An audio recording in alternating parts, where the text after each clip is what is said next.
Саламатсыздар ма, құрметті көрермен? Каналыма қош келдіңіздер. Бүгін сіздерге гүлдерімде қандай өзгерістер болды, сол жайында айта кетейін, көрсетейін сіздерге. Алдында сіздерге көрсеткенмен атын айтпаппын. Традисканция деген үйдің гүлі бұл.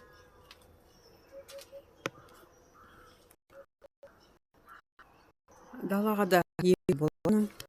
Көрсеткен княр екінші жағынан өсіп тұр. Барлық жер ашты.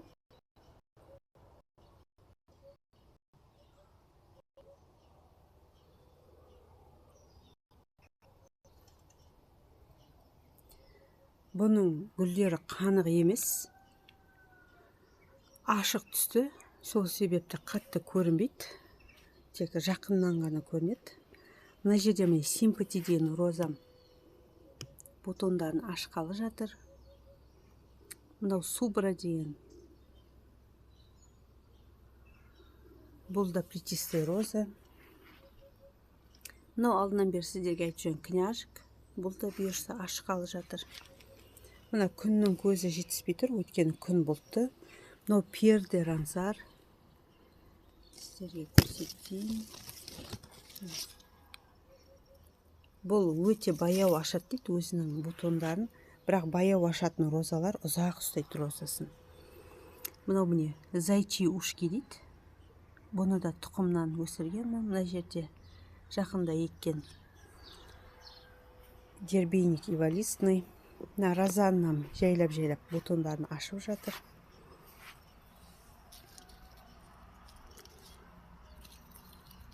Биыл бутон өте көп. Розалар өздерінің сабақтарын көтере алмайды бутонның көптігінен.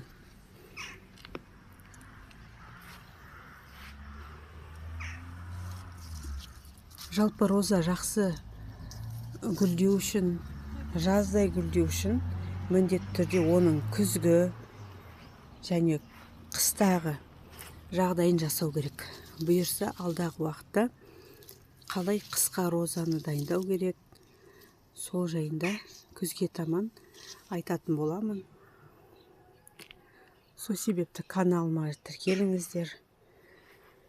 Осындай әдемі розаларды өсіру және біздікіндей құнары көп емес, құнары почти жоқ десек те болады. Сондай жерлерде қалай өсіруге болады, сол жайында алдағы уақытта маған розалар келе жатыр. От идо сіздерге қалай жер таңдау керек розаларға, қалай ішіне оның не салу керек, розаны жалпы қалай егеміз, соның бәрін айтатын боламын. Мына жерде жаңа сізде кадрда әлі гүлдеген жоқ розанна. Мынау Инес Састер деген, мынау Максивита деген. Қатты биік болмау керек бұл роза. Мынау міне клематисім, бұйырса гүлдерін ашайын деп тұр. Алдыңғы обзорда қандай еді, қазір қандай, қараңыздар. Мына жерге жетуге сәл-ақ қалды. Былтыр бұл клематистер тек қана мына тұстан ғана 1,5 метр дейма өскен еді. Мына клематистің ертең сіз гүлдеген көрсеңіздер ғой. Еще ол деген жаздай гүлдейді бұйырса. Мына жердегі ромашкам әлі ашқан жоқ, бірақ қазір басқа ромашкамды көрсетем. Олар ашты. Мына жердегі розамда бутондарын ашқалы тұр. Өйткені біздерде күн бұлтты, ал роза ашу үшін күнін өте қажет. Мына клумбамда розаларының лилия бар менде, өте әдемі. Әппақ лилия. Мынау міне Цезарь. Бұл да розасын ашқалы жатыр. Биыл гүлдері қанық емес. Бірақ Цезарь өзі солай. Әр уақытта не істеп тұрады, өзгерісте болып тұрады гүлдері. Мынау міне Лидия деген кішкентай спрей роза. Бірақ биыл бұлар білмеймін не екен, биіктеп кетіпті. Мына жерде колокольчик бар, фиолетовый. Мына жерде ромашкам бар. Бұл ірі ромашка өте.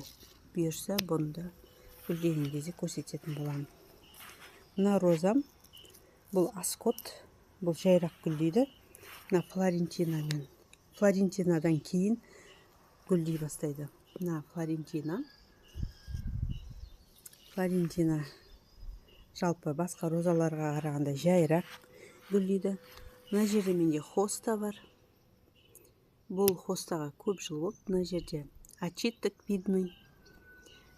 Әдемі болып гүлдейді. Мына жерде розам Эшли. Шатыспасам Эшли болу керек.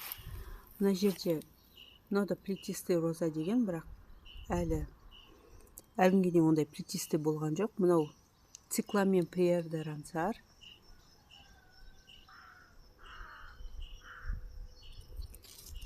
Бутондарын тек ашық алып тұр. Бутондары өте ірі. Біле білсеңіздер, цикламен Пьер де Рансар және Пьер де Рансар менде биыл 2-ші жыл. Және бұлар бутондарын баяу ашады. Мынау үлен. Кеше түнде бізде жаңбыр болды, сол себепті гүлдерін жауып қойыпты. Мына жерде атын таныс емес, пересорт бір роза, бірақ әдемі роза, жаздай гүлдейді. Жаңбырдан жатып қалыпты мыналар. Мынау да 2-ші Эшли болу керек, шатыспасам. Мына розам енді мына жақ алып келе жатыр. Бұл да плетистый роза болу керек. Негізі пересорт болмаса. Мынау Black Бакара болу керек. Пересорт болмаса. Мынау Тысячелистник қызыл түсі. Мынау Ля Севильяно деген роза. Бұлар енді ашық. Мынау Аллегрия деген плетистый роза. Бұл роза тек гүлдей береді. Бірақ андай өсуге қатты жоқ. Биыл енді мүмкін өсіп қалатын шығар. Былтыр көктемде еккенмін оны. Жоқ, алдыңғы жылы күзде еккенмін. Енді биыл көреміз. Кейбір розалардың потенциалдары мықты болады. Бір жылда 2 метрге дейін өзінің сондай мықтылығын көрсетеді. Әрі гүлдеп те үлгереді. Мынау Ля Севильяно деген қызыл түсті роза. Мынау алдындағы жаңағы нем гортензиям. Мына жерде Вероника. Мына жерде енді биыл еккен кішкентай көп жылдық гүлдер. Мына жерде Blue Chip деген можжевельнигім бар. Мына жерде сынып қалды деген гортензиям әзірше үндемей тұр. Мынау міне гүлдерін ашып жатыр. Робуста деген роза. Міне қараңыздар.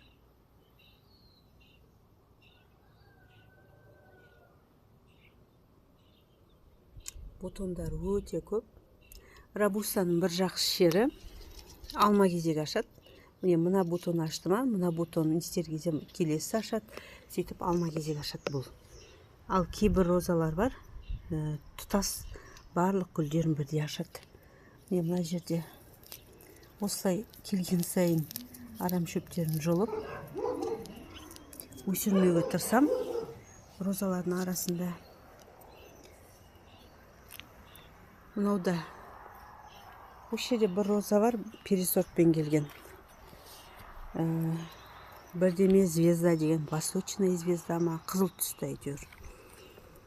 Мына жердің бәрі биылғы еккендерім. Камнеломка, мынандай очиток, мынау колокольчик. Биылса енді бұлар биыл шығады. Мынау алдында еккен композициям. Пока шығып жатыр. Мынау очиток, кішкентай камнеломка. Мынау да бір талай өсіп қалыпты.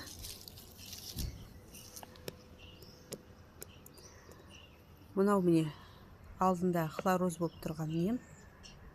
Хлорозға бөлек видео дайындаймын. Міне қараңыздар бутонды. Қандай. Розалар осылай гүлдеу үшін әр сезонда өзінің жаңағы баптау жұмыстарын жасау керек.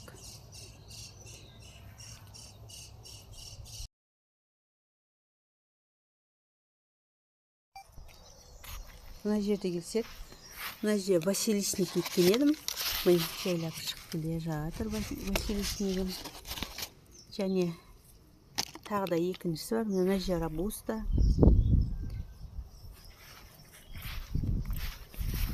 Алдындағы еккендерімді де көрсете кетейін сіздерге. Міне василисник.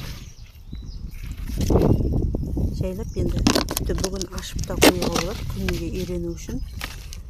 Үстіп мына балдар бас кетпесін деп қасына шелегімен қоятын боламын. Біздің үйде көбіне балдар бас кетеді, сындырды. Міне рабуста. Бүгін көрсетейін сіздерге. Қараңыздаршы. Бір неде қаншама роза. Мына жердегі роза жақсы өсіп тұр. Бізде енді осылай творческий беспорядок деп айтады, сондай болып тұрады енді. Ремонт жүріп жатқасын.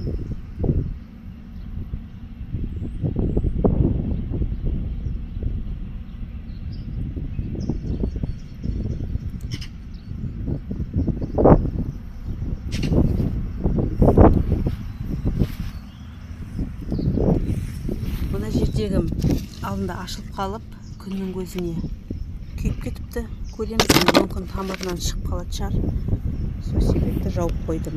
Мына жерде Александр Маккензи әзірше гүлдеген жоқ. Барлығы бутонда тұр. Мындай. Менде жылда бірінші болып, мына Джон Дэвис ашылатын еді. Биыл бірақ рабуста озып кетті. Но Алибаба ветисті розам әзірше тұр. Ашылған жоқ бұлар. Бірақ бірінші болып осы мына роза ашылды, бәрінен бұрын. Содан кейін жайлап жаңағы не рабуста ашылды. Бұның розасы осындай қарапайым шиповникке ұқсайды, бірақ өте көп және жаздай гүлдейді. Міне көріп тұрсыздар, мен сізге көрсетейін бір сабағын. Қараңыздар. Мынау бір ғана талы, осылай түсе береді. Және міне розалары өте көп. Бірақ мына ашылып келе жатқан кезде мынандай нежный болып ашылады. Бірақ ашылған кезде мынандай қарапайым розасы бар. Бірақ бұлар өте көп болғасын, өте әдемі көрінеді. Өзіме ұнайды. Джон Дэвис. Ешқандай проблема жоқ бұл розада. Міне қараңыздар. Тек күннің көзін күтіп тұрғандай бәрі. Астынан жоғарға дейін роза гүлдейді бұйырса. Бутоны өте көп. Келесі мынау Apple Blossom деген, былтыр көктемде еккенмін бұл розаны. Міне, бұл розада өте жақсы потенциалы. Гүлдей береді және өседі. Осы розаны қатты алғым келген еді. Алланың қалауымен алдым. Мына жерде міне клематисім, президент деген түсі деген енді. Осы клематистер сіздер көрсеңіздер ғой, ғашық боласыздар. Мен өзім бірінші рет көрген кезде қандай таңғалдым. Алланың жаратылысында ешқандай шек жоқ қой. Мынау мыльнянка деген. Былтыр күзде жан-жаққа бұның тұқымдарын шашқан едім, бірақ әзірше көрмедім. Биыл енді жаңағы үзіп алу арқылы екіп көретін болам, суға салып. Мынау да плетистый роза. Бұл да бутонға толып тұр. Дәл қазір атын ұмытып қалып тұрмын. Мынау кеше бірге еккен змейный бірдеме деген деп айтады. Бұны ұмытып қалып тұрмын. Сізде қызыл гүлмен гүлдейді. Жапырағы өте әдемі екен. Мен күткен жоқпын бұндай жапырағы әдемі болады деп. Мына жерде менде тысячелистник бар, сары түсті. Мына жерде менің Blue Alps деген можжевельнигім. Енді арқаның екінші жағын көрсетіп жіберейін. Мынау мен көріп тұрғандарыңыз Субра деген плетистый роза. Гүлге толып тұр.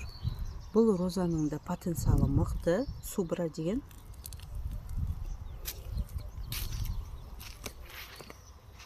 Мына жерде Розанна Клайминг. Өте баяу бұл роза. Мына Субра енді, қараңыздар, былтыр жаздай гүлдеді. Мұнан бәрі қызыл малиновый розалар. Виноград құсап, әдемі болып салбырап тұр. Мына жерде міне жерде жатыр менде.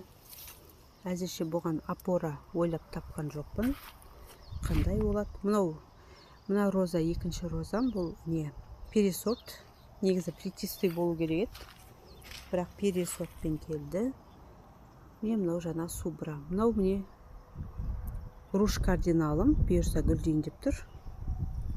Былтыр аз гүлдеген еді. Және мына жерде сіздерге көрсетейін. Агастахия деген тұқымнан өсірген гүлім. Көп жылдық. Күшті болып гүлдеп тұр.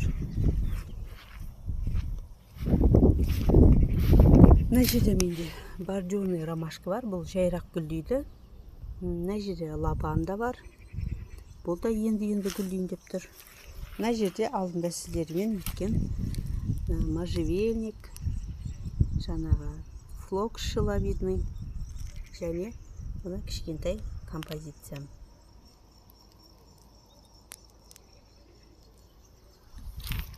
Келесі былай жол үйдің кіреберісі. Бұл жер енді күшті болып тұр. Міне. Әдемі болып. Робустам бутонға толып тұр. Және мына жерде канадский розамды айттым сіздерге. Prairie Joy деген. Бұл тіпті мына қараңыздаршы. Бүткіл ұзыннан не істеп, міне астында да міне өзінің жаңағы талын көтере алмай тұр. Енді бұған бірдеме қою керек астына. Қолым тимей жатыр. Міне мына ромашка. Сіздерге айтқан едім, бұл ромашка майдың 15-нен бастап гүлдейді. Биыл күн ерте жылығандықтан майдың 9-нан бастап гүлдей бастады. Мынау шалфей. Мынау енді қайталанып келеді. Мынау нокаут деген. Бұл да тоңбайтын розалардың бірі. Мына жерде енді әзірше ұсақ. Өзім биыл еккен. Мынандай гүлдер бар. Бұлар енді биыл гүлдей ме, гүлдемей ме көреміз. Мына жерменде күшті жай қалып тұр. Ромашкілер өте әдемі. Мына ромашкілерді бір сары қоңыз бар ғой, үстінде түртігі бар. Солар көп жеп қояды. Сол себепті улап қоямын бұны. Міне мына жерде де робуста бар, қараңыздар.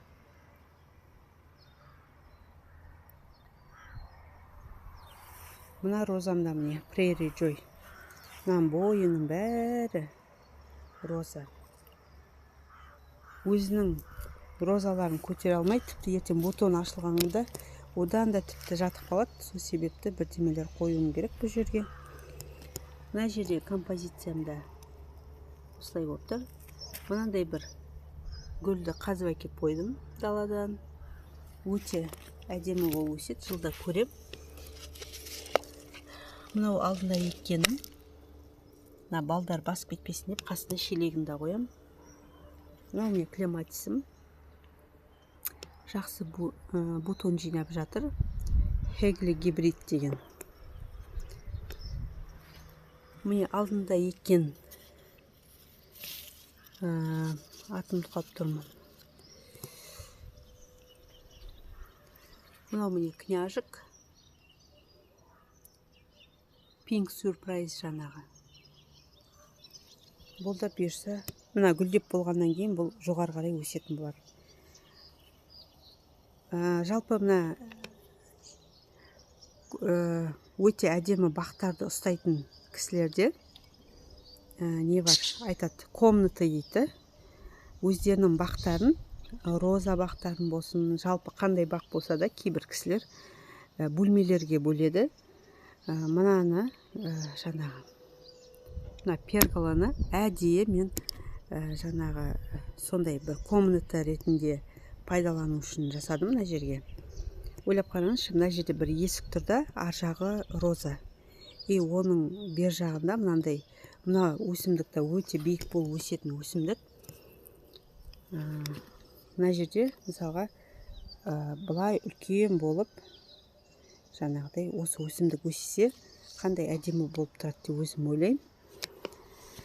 Одан кейін бұл жерде роза көрініп тұрса мына есіктен қандай бір картинка сияқты болады. Өзім солай ойлаймын. Сіздерге қалай? Жаза кетіңіздер өз пікірлеріңізді. Мына жерде Джон Кэббет деген өте әдемі роза. Бұл розаның бір күшті қасиеті түнде ашылады гүлдерін. Түнде күндіз сіз көрмейсіз, бірақ таңертең тұрсаңыз гүлдері ашылып тұрады. Сондай қызық. Бұл да өте неге толып тұр бутондарға. Төмендерінің өзі. Бұйырса осы канадский розалардың сырларын ашатын боламын. Келесі жеке-жеке видеоларда. Мынау міне жаңағы не? Геркулес деген өте жақсы өсіп жатыр. Мына жердегі өсімдіктерім жаман емес, енді тек мына туям ғана ауырып тұрғаны болмаса, бірақ былай жағдайы нормально болады. Алып кететін шығар күзге дейін. Ең бастысы күзге дейін алып кетсе болды. Және мына жерде мынандай бір композиция жасап қойдым. Мынаған мынандай очиток егіп қойдым. Әрбір әдемі пайдаланылмай тұрған, үйде тіпті жаман етіктердің өзін әдемі қылып композиция жасауға болады. Мына жерде мына гүлдерімді көрсетіп жіберейін. Қандай бутондар толып тұр.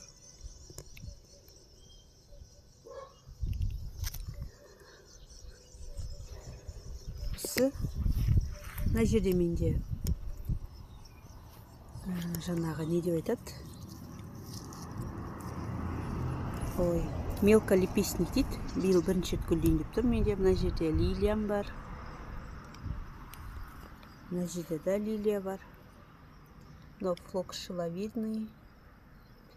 Және мынандай очитоктарым былтыр еккен. Әзірше осы обзорда.